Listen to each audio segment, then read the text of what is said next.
Oke, itu untuk tadi ya teman-teman ya. Jadi lebih pilih ke obligasi korporasi atau obligasi pemerintah gitu ya. Jadi tadi Pak Eldrik udah kasih tahu tuh ya kekurangan dan juga kelebihannya. Kemudian selanjutnya kita akan bahas yang terkait dengan untuk mengambil keputusan berinvestasi. Tadi apa sih yang mungkin diperhatikan oleh investor, misalnya pilih instrumen obligasi pendapatan tetap atau mungkin tadi obligasi campuran ya, reksadana campuran dan juga reksadana saham. Ya, Kira-kira apa sih yang harus diperhatikan investor gitu? ya. Jadi ya itu kan kalau kita perhatiin sih ada ya antara ada fund fact, tapi mungkin balik ke awal dulu sebenarnya yang mesti dilihat tuh malah sebenarnya karakteristik dari investor itu sendiri itu sebenarnya tuh yang paling penting kan. Jadi kita harus memahami karakter dari kita, apakah kita investor agresif, moderat atau konservatif.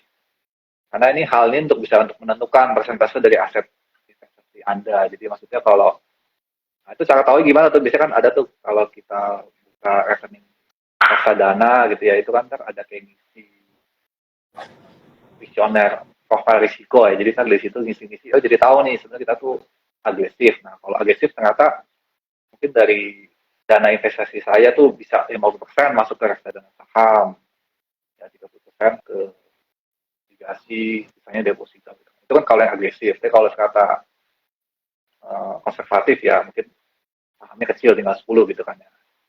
Jadi itu pahamnya karakter itu yang nomor satu. Lalu juga tahu juga tujuan investasi dan jangka waktu itu juga penting. Maksudnya gini, itu tujuannya kan yang paling banyak buat pensiun, gitu kan. Pensiun atau dana pendidikan anak gitu kan, anak baru lahir gitu kan. Itu jadi kan itu hubungannya ke jangka waktu, misalnya pensiunnya hitung-hitung masih apa, misalnya 30 tahun lagi gitu kan. Itu produk yang cocok itu reksadana saham atau misalnya dana pendidikan misalnya untuk kuliah anak misalnya 15 tahun lagi gitu kan. Itu jadi saham cocok. Tapi kalau misalnya ada investasi mau liburan gitu misalnya ke Eropa gitu itu ya bukannya 2 tahun lagi nih yaitu belinya ya reksadana pendapatan tetap saja gitu. Lalu kalau udah tahu itu semua tujuan tahu jangka waktu itu ya baru kita pelajari produknya ya. Jadi kalau langsung ke reksadana itu yang paling cepat itu ya fund fact sheet. Jadi produk reksadana tuh pasti ada lah fund fact sheet itu emang kita buat tuh simple satu halaman singkat padat jelas itu juga ada berapa dana kelolaannya terbit kapan gitu kan biaya-biaya dijelasin kinerja juga bisa dilihat ya jadi kinerja karena kinerja masa lalu tidak mencerminkan kinerja masa depan tapi kan bisa kelihatan nih rekornya lalu nah kalau udah ternyata investor yang ngerti-ngerti nih jadi udah investasi saham juga kan tahu nih dari lihat 10 saham terbesar oh nama-namanya saya kenal nih ada Astra ada Telkom gitu kan jadi ini oh mending investasinya prudent nih belinya saham-saham blue chip atau ternyata di Otata porsi FR-nya ada FR seri 5 apa gitu itu FR-nya besar gitu kan 80% gitu. Jadi makin yakin lah untuk investasi. Jadi harus pelajari fund fact sheet-nya. Nah, itu sih yang paling utama. Jadi ya tidaknya dibaca dulu lah itu kan pasti pas. Bahkan sekarang tuh kalau di misalnya kayak aja tuh langsung bisa tuh kita download gitu kan langsung kita bisa baca bahkan di handphone bisa baca jelas. Itu baru beli produk. Betul betul ya. Jadi jangan sampai beli kucing dalam karung gitu ya Pak Erik ya. Jadi kita harus baca Ya, nya tadi penting sekali buat teman-teman ya, tahu dan juga faktor resiko, jangka waktu, holding period itu juga penting banget nih. Kita mau investasinya berapa lama dan kita tuh petani itu seperti apa ya. Kita tuh tipe yang resikonya seperti apa, apakah yang konservatif atau yang moderate atau yang agresif. Nah, itu juga pastinya bergantung terhadap nanti pemilihan reksadana yang teman-teman inginkan. Kemudian ini ada pertanyaan menarik dari Kak Tikar Trik nih, Pak Erik ya.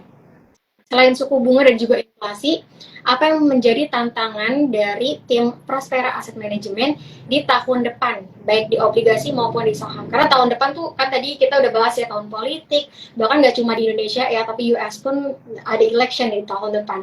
Kalau menurut Kak Erik sendiri, ini tantangannya selain untuk di tahun depan tuh apa aja sih selain tadi suku bunga dan juga inflasi? Mungkin bisa di-share nih ke teman-teman investor aja ya.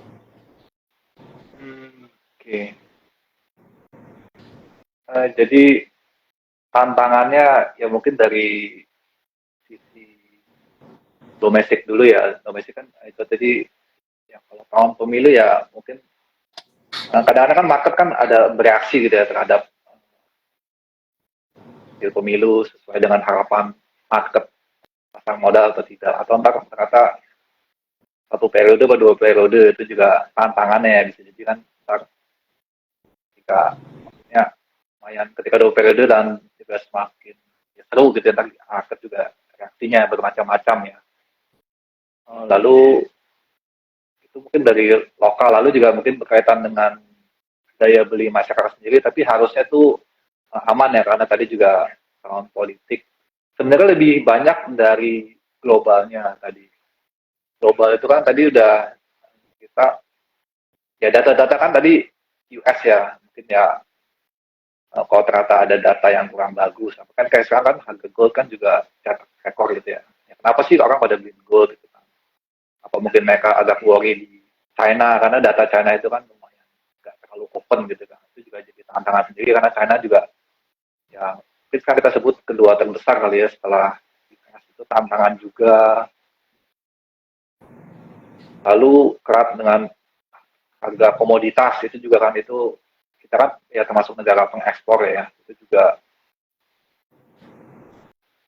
berapa sih ntar apa penurunan itu di luar perkiraan, masa turun lebih dalam, itu juga harga-harga komoditas itu juga jadi tantangan sih. Jadi tadi kan neraca dagang kita juga ya, ya eh, tantangan ke depan tuh ya sebenarnya lebih berat dari faktor global sih terutama.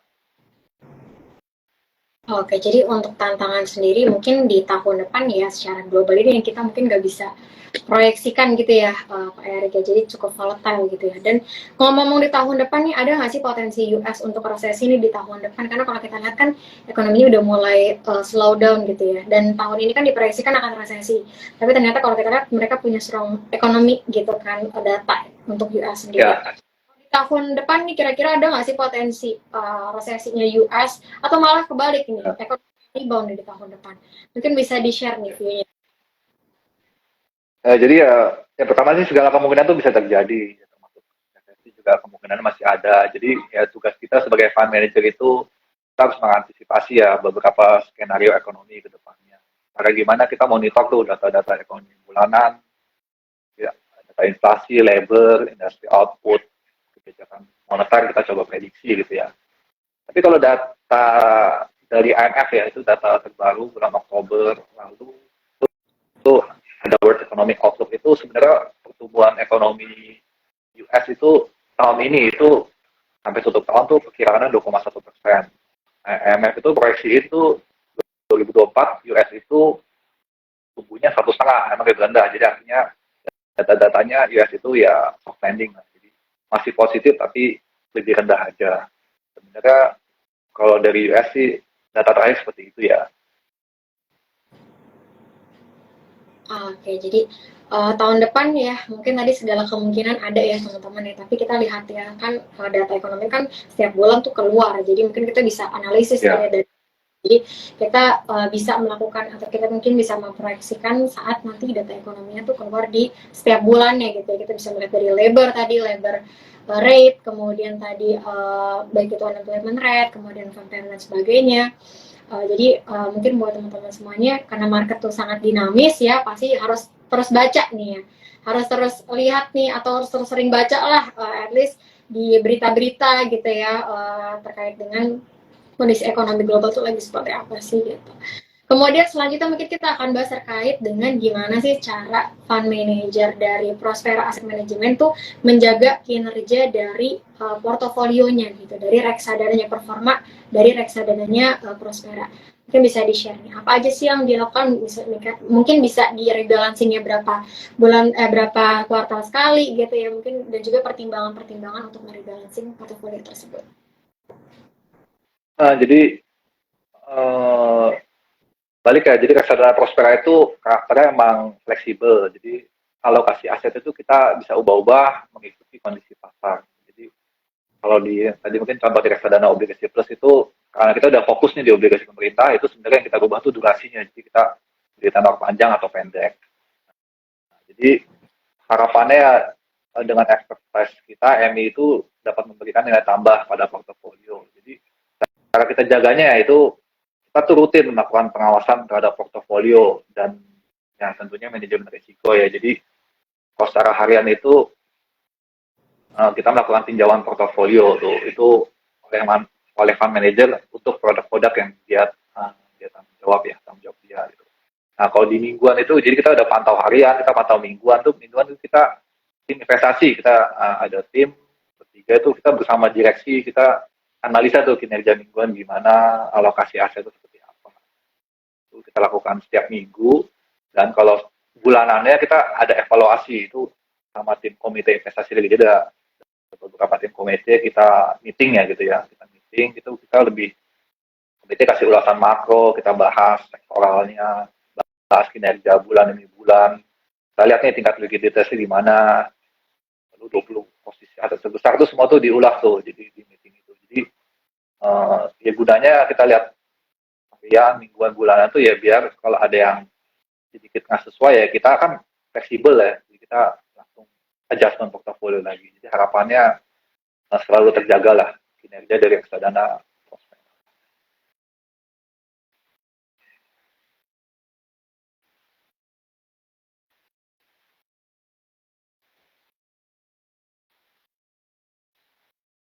Makanya hilang lagi. Oke teman-teman ya, jadi Oke, ya. Sudah mendengarkan ya Pak Erik tadi mention. Ya jelas, ya sorry. Ya. Cara-caranya untuk menjaga performa portofolio dari Prospera Asset Management ya. Kemudian mungkin ini terakhir nih Pak Erik nih nggak kerasa udah di penghujung ya pertemuan kita di hari ini, mungkin bisa dikasih closing statement investor ajaib dan juga mungkin bisa di-share tadi produk unggulan yang mungkin bisa dikoleksi nih buat teman-teman investor ajaib sekuritas. Oke. Sharing ke produk unggulan ya tadi ya. Timingnya ya tadi benar kan tantangan juga ada di 2024 jadi lakukan diversifikasi kan tetap. Jadi maksudnya jangan semuanya ke reksadana saham, tapi juga ada reksadana pendapatan tetapnya juga. Campuran juga sudah jadi pilihan. Jadi kan tadi mungkin kita fokusnya di obligasi plus karena kelihatannya timingnya tepat. Sekarang itu 10 years government masih di level ya 6667, jadi masih level sangat menarik. Jadi bayangin obligasi pemerintah sangat aman, kasih yield segitu, pajaknya cuma 10% tuh dibandingin deposito 20%, jadi sangat menarik. Lalu kalau tips ya kan ada tuh yang tunggu timing gitu kan, jadi kayak dia nunggu tiap hari kapan IHSG koreksi besar gitu kan, itu jadi terus seperti itu, jadi segera mungkin investasi gitu kan, itu juga ya buat jangka panjang, masih cari timing paling tepat, ya cara paling efektif itu ya berkala ya tiap bulan, jadi setiap kali gajian langsung sekian persen, ya bisa 5%, 10% langsung investasiin. Jadi sekarang kan udah banyak teknologi tuh, nggak kayak dulu kelupaan sibuk, sekarang bisa pakai teknologi, bisa auto debit berkala gitu kan, itu bisa di set, jadi itu pakailah teknologi untuk langsung investasi. Itu sih, jadi diversifikasi itu tetap perlu karena ya apapun bisa terjadi di pasar modal lah. Jadi ada porsi yang saham, ada obligasi, itu tinggal diracik aja yang paling cocok buat Anda seperti apa. Oke, teman-teman, tadi kita udah bahas terkait dengan prospek instrumen investasi, baik itu tadi ada obligasi, kemudian juga saham, ya prospeknya seperti apa di akhir tahun sampai di tahun depan gitu ya teman-teman ya. Tadi juga udah dimention juga produk unggulannya untuk reksadana Prospera obligasi plus ya teman-teman, yang mungkin bisa diperhatikan ya. Yang menarik tadi di obligasi dulu, nanti mungkin setelah itu ke equity gitu ya. Jadi kalau menurut Pak Erik ya, tapi tadi keputusan investasi ada di tangan teman-teman semuanya, tetap disclaimer sesuaikan sama profil risiko dan sesuaikan sama mungkin teman-teman punya holding period berapa lama, itu juga harus disesuaikan. Kira-kira perjumpaan sampai di sini aja nih Pak Erik ya, sebagai fund manager fixed income dari Prospera Asset Management. Semoga teman-teman semuanya hari ini tadi karena sangat insightful sekali ya tadi perbincangan kita di sore hari ini. Semoga teman-teman dapat insight ya, yang juga bisa bisa menjadikan teman-teman tadi insight dari Pak Erik ini untuk insight untuk berinvestasi, tapi tadi balik lagi keputusan investasi ada di tangan teman-teman semuanya.